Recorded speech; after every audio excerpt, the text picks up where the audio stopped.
The story kicks off on a peaceful day with our 15-year-old protagonist, Kakura.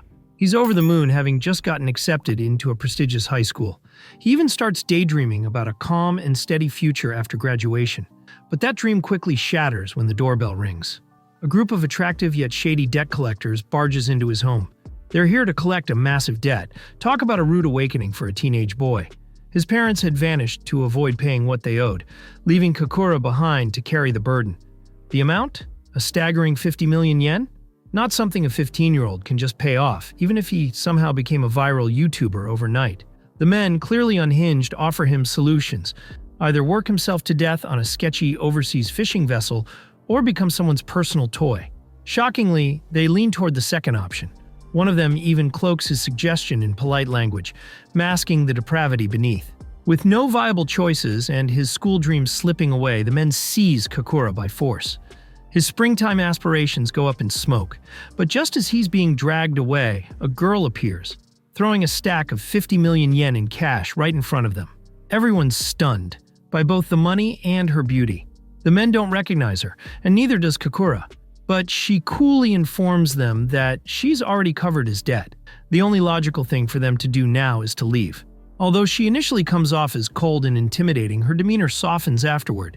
Back at his apartment, Kakura offers her something to drink, still trying to process the whirlwind of events. From dreaming about school to being abandoned by his family, to now sitting across from a mysterious girl who just paid off his massive debt, his brain can't keep up. Kakura, still in awe, thanks her sincerely. She brushes it off, saying that people in 2022 helped each other out all the time, like casually dropping 50 million yen. Of course, Kakura finds that hard to believe. He's grown up surrounded by abuse and manipulation, so trusting others doesn't come easily. She takes his hand and moves closer, saying she doesn't expect him to pay her back. Kakura, overwhelmed by her beauty, forgets all about stranger danger. He tries to scoot away, but she draws his hand closer to her face, guiding it like it's natural. She tells him it's normal to cling to the things you like. That's exactly what she's doing. Hearing her say his name snaps him back to reality. How does she even know who he is? His mind spirals. Was she connected to the debt collectors? Could this be a scam with even more horrifying strings attached? But just as he sinks into paranoid thoughts, her lacy bra peeks into view, instantly refocusing his attention. She notices his nerves and tries to calm him down by casually saying she earned that money with her body, though that doesn't exactly put him at ease. Kakura, conflicted, says he understands how valuable money is and feels guilty taking it. But before he can finish, she pushes him back and straddles him. Then she drops a bombshell. She wants to marry him. Wait, what? She claims ownership over him now, saying he's hers from head to toe. And while she may have rescued him from his debt nightmare, now it feels like he's become someone else's plaything. As things begin heating up, she starts unzipping her skirt, but Kakura stops her. He's still in shock and can't wrap his head around everything that's happened. He asks her to put her clothes back on, so they can talk properly. She jokes that her outfit's cute and thought he'd appreciate the view. Thinking he might be into shy types, she willingly removes the skirt and even acts like they've been married for years. Kakura is completely frozen, just the reaction she was waiting for. Still, she listens and dresses again. He doesn't press her about the money or how she found him. Instead, he asks why she wants to marry him. Kudos to this guy. He's resisting temptation like a champ. His voice trembles as he speaks, but she lightens the mood with her laugh and radiant smile. She pauses to think, then softly says she's always loved him. Kakura is floored. If that's true, they must have met before. He apologizes if he forgot her, but she interprets that as him wanting to get to know her now. Sounds a bit delusional, but she's committed. She tells him she'll do whatever he wants, but even his innocent mind is now haunted by the image of her waiting in bed. Kakura shakes off the thought and asks her to explain further. That's when she tells him. She's seen him every morning delivering newspapers, rain, shine, exams, whatever, no matter what. He always showed up and worked hard for his family. To her, Kakura is an inspiration. She admired his determination and started working harder herself, hoping to match his energy. That's why she loves him. It's touching, but Kakura still thinks it's too much, too soon. He suggests dating before jumping to marriage, something she clearly overlooked. She argues that marrying someone she loves is natural and something she's always dreamed of. Though she's nervous after his hesitation, she thinks maybe she's not his type. Kakura, still unsure about her, says she's a stranger and marrying him would be a waste, especially after all she sacrificed to save him, but the girl stands firm. If money were the issue, she wouldn't have shown up in the first place. Then she notices his acceptance letter to Mayo Academy, a super competitive integrated high school. Even while working multiple part-time jobs, he made it. She's genuinely proud of him. Hearing someone say they love him, that they're proud of him, those are first for Kakura. Abandoned and used by his own family, he missed out on most of his childhood. But now here's someone who believes in him, even if it came out of nowhere. Still, because of his past trauma, he knows he can't make rash choices like the ones his parents did. The main character struggles to respond properly to the girl's sudden proposal. Though he feels bad, his silence leads her to believe it's a rejection. Still, she's not about to give up on him. She says she just needs a little time to think and starts to leave. Ouch! But the MC stops her. He admits it might take him some time, but he's not against the idea of marriage. He wants to get to know her first, and if things go well, maybe marriage could be on the table in the future. The girl suddenly goes quiet. MC apologizes if he came off too cheeky, but instead of being upset, she beams with happiness and hugs him tightly. MC, of course, is too focused on the fact that her melons are pressing up against him. Before anything else, he realizes they never exchange names in all the chaos. He asks for hers. She introduces herself as Luna M. Just like that, MC's life does a complete 180 degrees. From drowning in debt, he's now got a mysterious future bride who just saved his skin. He thought he was destined to become some creepy pervert's plaything, before ever finding stability. But did he actually escape that fate? Time will tell. After some intense marriage negotiations, Luna takes MC back to her house. He's blown away by how massive it is. He can't believe it's hers. Well, it was hers. Now she says it's their house. Emphasis on their. That part catches him off guard. It's a new experience for him, having someone care for and support him. His parents certainly never did. They have dinner together. Luna even treated them to a fancy sushi meal as a moving-in gift. She's clearly wiped from all the running around she's done, so she suggests heading to bed early. MC agrees. What choice does he have when he's just following his new wife's lead? He mentally tells her papayas to chill. He's still adjusting to all of this. He mentions he only brought the basics with him and needs to grab the rest of his stuff from the old place. But just like Batman, Luna already took care of that. She even canceled his old lease. Apparently money can fix anything, even relationships. She did all this while he was still sick from the emotional roller coaster. One thing she didn't immediately mention? She somehow got permission from his parents, people MC hasn't even been able to contact. Turns out she hired a private investigator. She tells him she'll handle his mortgage and living expenses. No wonder the parents gave their blessing so fast. In return for selling out their son, they got an all-expenses-paid vacation around the world. If karma's real, they deserve a one-way ticket to heaven for the neglect. Later, MC decides to take a bath before bed. It's been a crazy day, and a soak sounds perfect. Luna already showed him around, but the place is so big he almost gets lost trying to find his room. He finally makes it there and feels grateful just to have a clean, spacious room and a comfy bed. Something he'd only dreamed about. With nothing else to do, he mentally reviews what he needs to handle the next day. He's also considering how to tell Luna that he's still planning to go to school, which would change their daily routine, but his thoughts spiral back to everything that's happened. Getting a girlfriend without trying? Talk about lucky. And now, marriage is somehow on the horizon too. A few minutes later, Luna enters the room wearing only her pajamas. She turns the lights off and sits behind him. She thinks he's asleep, but he's lying perfectly still. Not because he's tired, but because he's definitely not ready for whatever this is. She blows in his ear and calls out his fake sleep act. He's stunned. Her pajama look alone is enough to make his brain short-circuit. She smells amazing, still fresh from the shower, and her hair is damp. Just her hair, thankfully. Luna invites him to sit beside her instead of clinging to the edge of the bed like a scared puppy. MC is still nervous and stares at her like a newly adopted cat, unsure of its new owner. Since he won't move, she approaches him instead. But the moment he sees her grapes bouncing, his resolve wavers. They end up lying side by side like a real married couple, and the tension has MC sweating bullets. Trying to be polite, he compliments her shirt. She smiles, saying there's a surprise underneath, the divine grapes gifted from above. MC, being the gentleman he is, gently tells her not to be so casual about it. She reminds him he's her husband, so there's no need to hold back. But she seems to have forgotten they just met. And as Queen Elsa once said, you can't marry someone you just met. Aside from that, MC's concern is valid. He's worried his hero might rise to the occasion. They both settle down a bit, and Luna tells him how happy she was when he took her marriage proposal seriously. She plays with his hand, sending shivers down his spine. MC is in bliss.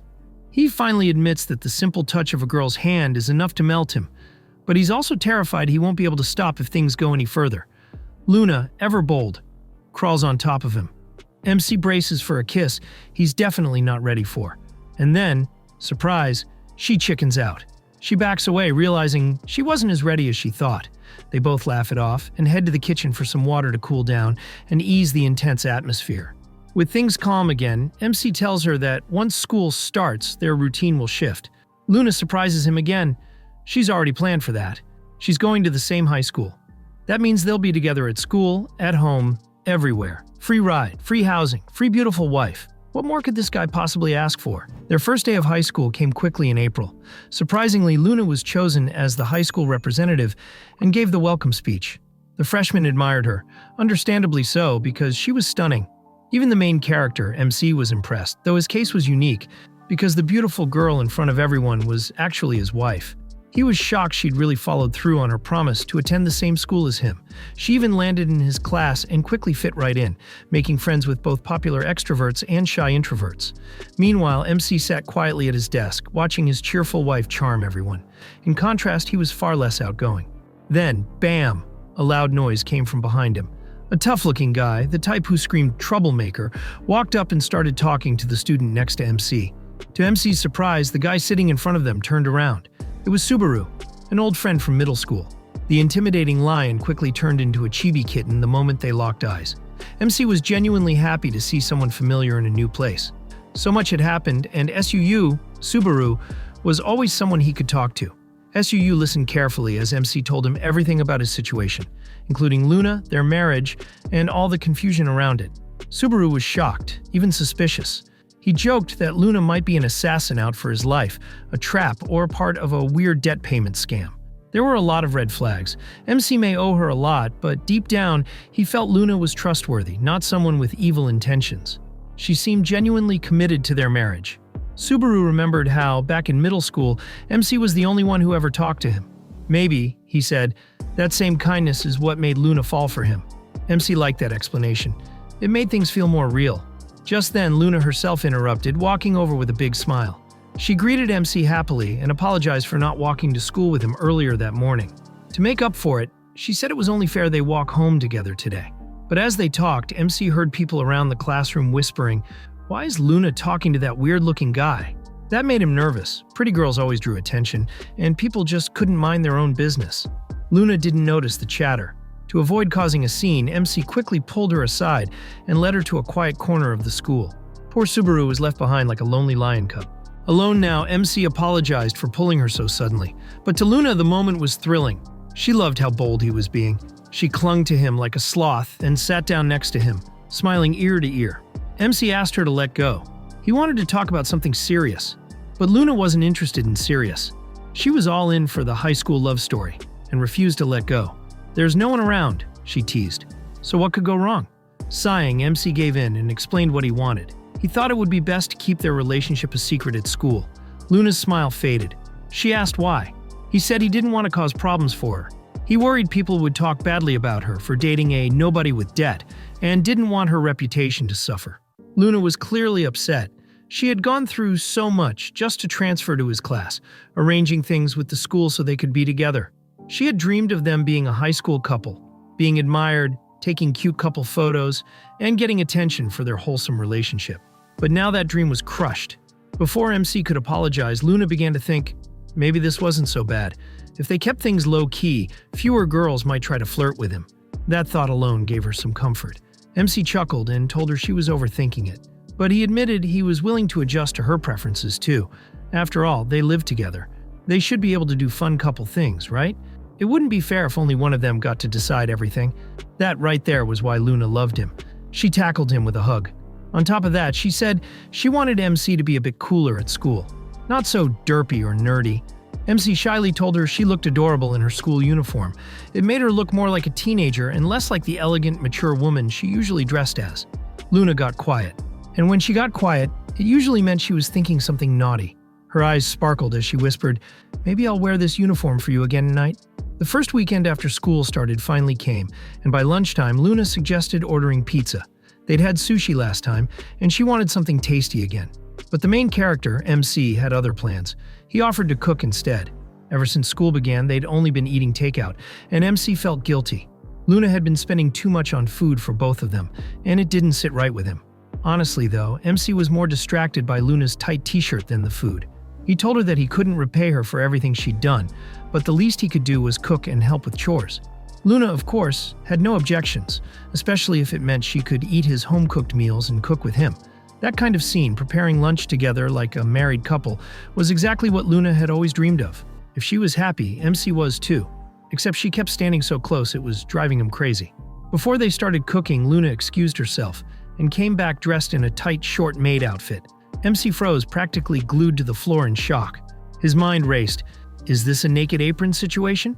She teased him, asking if he wanted to see what was underneath. His thoughts ran wild. Would it be heart-shaped? Peachy? Either way, she was being incredibly forward. Luna already saw him as her significant other, so being playful like this felt natural to her. But MC was struggling. If things escalated, they wouldn't be having lunch anytime soon. Turns out it wasn't a naked apron, it was just her swimsuit. She was clearly having fun with his reactions. To her, teasing him was half the joy.